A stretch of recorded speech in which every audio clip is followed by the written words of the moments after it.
এতে কোনো সন্দেহ নেই যে প্রত্যেক প্রাণীকে মৃত্যুর স্বাদ গ্রহণ করতে হবে। হয়তো আগে বা পরে সবাইকে এই দুনিয়া ছেড়ে বিদায় নিতে হবে, কিন্তু আপনি কি কখনো ভেবে দেখেছেন এটিও কি সম্ভব? মানুষ কিংবা যে কোনো প্রাণী মৃত্যুকে ধোঁকা দিতে পারে? ভবিষ্যতে কি বিজ্ঞান এতটা উন্নতি সাধন করতে পারবে যার সাহায্যে মৃত ব্যক্তিকে জীবিত করা সম্ভব? আপনি জেনে অবাক হবেন, আমেরিকার একটি কোম্পানি অলরেডি এই প্রজেক্টের উপর কাজ শুরু করে দিয়েছে। অর্থাৎ মৃত্যুকে ধোঁকা দেওয়ার ফর্মুলা তৈরি করার প্রক্রিয়া খুবই দ্রুত গতিতে এগিয়ে যাচ্ছে। আর আজকের ভিডিওতে আমরা আপনাদেরকে এর সম্পূর্ণ প্রক্রিয়া এবং খুঁটিনাটি সবকিছু বিস্তারিত বলবো, তাই সম্পূর্ণ ভিডিও জুড়ে আমাদের সাথেই থাকুন। বন্ধুরা, যেমনভাবে এরোপ্লেনের ডিজাইনকে এরোনটিক্স, ইলেকট্রনিক্স ডিভাইসের ডিজাইনকে ইলেকট্রনিক্স এবং রোবটসের ডিজাইনকে রোবোটিক্স বলা হয়, তেমনইভাবে পুনরায় জীবিত করা হবে এই আশায় মানুষের ডেড বডি প্রিজার্ভ করে রাখার এই ফিল্ডকে ক্রিওনিক্স বলা হয়। এক্সপার্টরা আশাবাদী আজ থেকে 50-60 বছর পর মেডিকেল সায়েন্স এতটাই উন্নতি সাধন করতে সক্ষম হবে যে মানুষের মৃত্যু পর্যন্ত ঠেকাতে পারবে অথবা মৃত ব্যক্তিকে পুনরায় জীবিত করতে পারবে। এজন্য যাদের মরার পর পুনরায় এই দুনিয়াতে জীবিত হয়ে ফিরে আসার শখ রয়েছে আর যাদের মেডিকেল সায়েন্সের উপর এতটা ভরসা রয়েছে, তাদের জন্য স্কটসডেলের জানাতে অ্যালকর নামক কোম্পানির হেড অফিস মজুদ রয়েছে। বাইরে থেকে এটিকে অন্যান্য অফিসের মতোই সাধারণ মনে হয়, কিন্তু বিল্ডিংয়ের ভিতরে প্রবেশ করা মাত্রই অদ্ভুত দৃশ্য আপনাকে অবাক করবে। স্টেনলেস স্টিলের বড় বড় এসব কন্টেনারে প্রায় 300 লোকের মৃতদেহ সংরক্ষণ করে রাখা হয়েছে। এছাড়াও পুনরায় জীবিত করা হবে এ আশায় 33টি প্রাণীর মৃতদেহ ফ্রিজ করে রাখা হয়েছে। এখানে মানুষের মৃত্যুকে তেমনভাবে দেখা হয় না যেমনটা আমরা দেখি, বরং অ্যালকোরের টিমের মতো এসব লোকও নর্মাল মানুষের মতোই, শুধুমাত্র তাদের হার্টবিট বন্ধ রয়েছে আর তারা লম্বা সময় ধরে চুপচাপ শুয়ে রয়েছে। এছাড়াও এদের শরীরের প্রত্যেকটা পার্ট একদম সঠিক অবস্থায় রয়েছে। আমরা এটিও বলতে পারি এই 300 লোকের জন্য সময় পরবর্তী কিছু বছরের জন্য থেমে গিয়েছে। যদি 60 বছর পর মেডিকেল সায়েন্স সত্যি এদেরকে বাঁচাতে সক্ষম হয়, তাহলে এরা পুনরায় পৃথিবীতে ফিরে আসবে। আর এই কনসেপ্ট অনেকটাই টাইম মেশিন সিনেমার মতো। এসব কন্টেনার এতটাই ঠান্ডা যে দুনিয়ার সবচেয়ে ঠান্ডা এলাকা আন্টার্কটিকাতেও এরকম ঠান্ডা পড়ে না। লিকুইড নাইট্রোজেন দিয়ে ভর্তি এসব কন্টেনারের ভিতরের তাপমাত্রা -196 ডিগ্রি সেলসিয়াস, যাদেরকে কম্পিউটার সিস্টেম দ্বারা 24 ঘন্টা কন্ট্রোল করা হয়।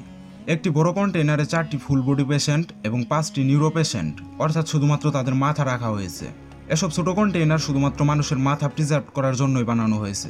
300-র মধ্যে 116 জন পেশেন্ট শুধুমাত্র তাদের মাথা প্রিজার্ভ করিয়েছে, যার মধ্যে তাদের ব্রেন এবং তাতে মজুদ সকল মেমোরিজ ও ডাটা 100% সেফ রয়েছে।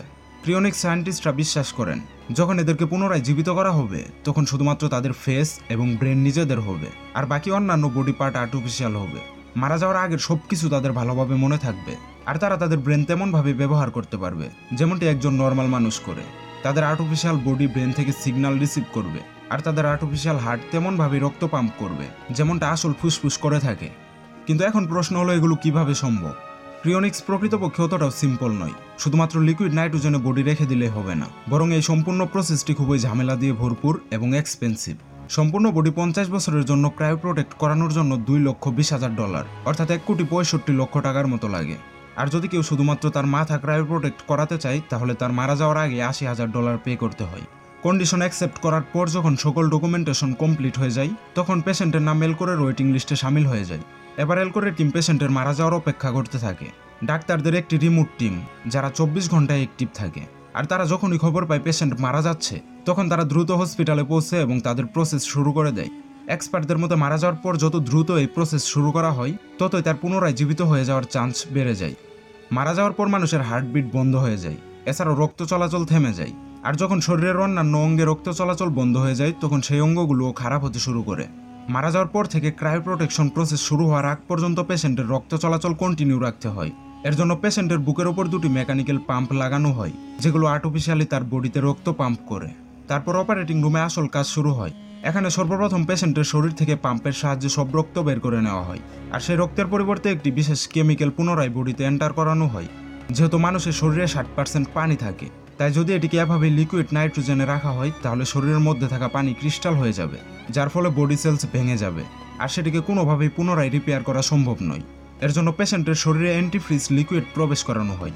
তারপর বডি টেম্পারেচার ধীরে ধীরে ড্রপ করা হয়।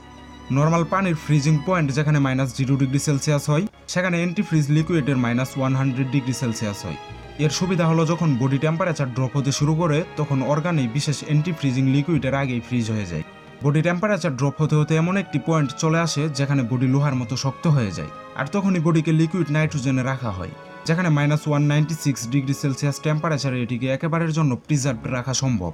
সম্পূর্ণ বডি ক্রায়োপ্রোটেক্ট করার জন্য ডাক্তারদের 12 ঘন্টা সময় লাগে, আর শুধুমাত্র মাথা সংরক্ষণের জন্য ডাক্তারদের 6 ঘন্টার একটি প্রসেসের মধ্যে দিয়ে যেতে হয়। ব্রেনকে ক্রায়োপ্রোটেক্ট করার পর সেটিকে লিকুইড নাইট্রোজেনে রেখে দেওয়া হয়।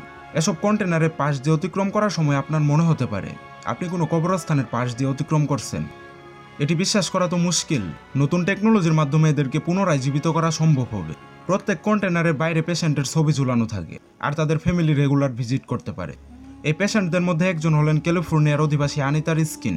আনিতার শরীরের বিভিন্ন অংশে ক্যান্সার ছিল, আর তিনি এটি ভালোভাবে জানতেন যে তিনি আর বেশি দিন এই দুনিয়াতে বাঁচতে পারবেন না। এজন্য দ্বিতীয়বার বাঁচার আশায় তিনি বেঁচে থাকতে নিজের নাম মেল করে রেজিস্টার করে নেন।